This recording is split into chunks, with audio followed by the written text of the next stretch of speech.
सरजहान, उप मुखिया ग्राम पंचायत झुनकी मुसारा, वार्ड सदस्य संघ टेरागाछ।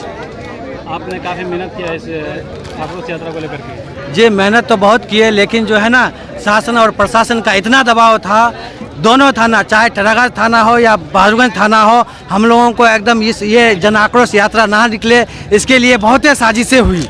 लेकिन आज टेरागाछ की जनता इतिहास रच गया है, बहादुरगंज की जनता इतिहास रच गया है। जन आक्रोश यात्रा अपना इतिहास रचा है। ये टेरागाछ टू बहादुरगंज रोड के लिए हम लोगों को अब अल्टीमेटम है 10 से 15 दिन के अंदर हम लोगों को ये रोड मुकम्मल तौर पर बना करके दे, वरना हम लोग जिला मुख्यालय का घेराव करेंगे। और आगे कुछ कहना चाहेंगे इसके बारे में? हम लोग एक अल्टीमेटम देने के लिए आए हैं जन आक्रोश यात्रा के माध्यम से। इसके बाद अगर काम नहीं होता है इस रोड का, तो हम लोग यहाँ रुकेंगे नहीं, जिला मुख्यालय का घेराव करेंगे और इससे ज़्यादा भीड़ होगा, लाल झंडा होगा, जन आक्रोश यात्रा के लोग शामिल होंगे उसमें। बोले तो इससे पहले भी विधायक रहा, लगभग 17 साल तक वो रहा, लेकिन उसमें भी कोई कार्य नहीं हुआ इसका रोड का। उसके बाद फिर हम लोग बदलाव के नाम पर अंजन नवी को वोट किए, लेकिन उसमें भी नहीं। लास्ट में हम लोग हर तरह से यानी प्रशासन का उदासीनता, उसके बाद हम लोग का जनप्रतिनिधियों का नाकामी को देखते हुए हम लोग का टेरागाछ के युवाओं ने और कुछ बुद्धिजीवी लोगों ने इसमें एक जन आक्रोश का ऐलान किया, जो आज 6 अगस्त को हम लोग टेरागाछ से लेकर के यहाँ बहादुरगंज तक एक जन आक्रोश के रूप में यहाँ पर पहुँचे। संख्या कितनी रहेगी? लगभग संख्या तो 1015 लोगों की होगी, और जिसमें बाइक भी गिने तो नहीं है, लेकिन फिर भी 2000 से आसपास बाइक होगा। आपका शुभ नाम? मेरा नाम Mohammad Munazir, director Alfalah national academy and Alfalah educational welfare trust के चेयरमैन। आप लोगों का जो है जन आक्रोश यात्रा रहा, ये पूरी तरह से सफल रहा या नहीं रहा? जन आक्रोश यात्रा पूरी तरह से सफल रहा, लेकिन शासन और प्रशासन पिछले 3 दिनों से इस आक्रोश को रोकने के लिए काफ़ी कोशिश किए।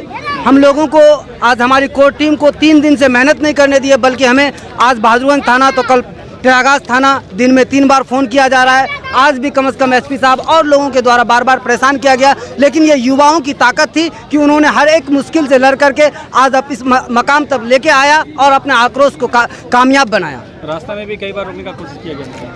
रास्ते में कई बार रुकने की कोशिश किए गए। बहादुरगंज थाना के जो प्रभारी थे उन्होंने भी वहाँ पे बात की, उनको बताया गया कि हमारे पास सारी एविडेंस है, हमने आपको जो सूचना दी उस सूचना के आधार पर ये आ रहे हैं, बिना सूचना के आधार पे नहीं आ रहे हैं। लेकिन फिर भी परेशान किया गया। ये पॉलिटिकल दबाव है उनके ऊपर, वो भी मजबूर हैं, क्योंकि हमारे यहाँ की जो विधायक हो या एमपी हो, उनकी नाकामी को दिखाया है आज टेरागाछ के युवाओं ने कि किस हिसाब से हमें परेशान किया जा रहा है, क्या हमारे साथ सोतेला व्यवहार किए हैं टेरागाछ वालों के साथ। इस यात्रा का मेन उद्देश्य क्या है? इस यात्रा का मेन उद्देश्य सिर्फ इतना है कि बहादुरगंज से टेरागाछ जो रोड है, टेरागाछ के लिए ये जिला मुख्यालय से जोड़ने वाली रोड है, जो इस रोड के बिना कोई भी लोग जिला मुख्यालय से जुड़ नहीं पा रहा है, जो पिछले 5 सालों से काफ़ी जर्जर स्थिति में है, तालाब गड्ढों में तब्दील हो चुका है। लेकिन इसमें भी सरकार की ध्यान नहीं जा रही है। हमारे जो प्रतिनिधि हो या शासन हो या प्रशासन हो, सबकी नाकामी को दिखाया जा रहा है, जिनके कारण उन्हें परेशानी हो। इससे पहले भी विधायक रहा, लगभग 17 साल तक वो रहा, लेकिन उसमें भी कोई कार्य नहीं हुआ इसका रोड का।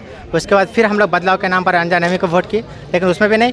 लास्ट में हम लोग हर तरह से यानी प्रशासन का उदासीनता, उसके बाद हम लोग का जनप्रतिनिधियों का नाकामी को देखते हुए हम लोग का टेरागाछ के युवाओं ने और कुछ बुद्धिजीवी लोगों ने इसमें एक जन आक्रोश का ऐलान किया, जो आज 6 अगस्त को हम लोग टेरागाछ से लेकर के यहाँ बहादुरगंज तक एक जन आक्रोश के रूप में यहाँ पर पहुँचे। संख्या कितनी रहेगी? लगभग संख्या तो 1015 लोगों की होगी, और जिसमें बाइक भी गिने तो नहीं है, लेकिन फिर भी 2000 से आसपास बाइक होगा।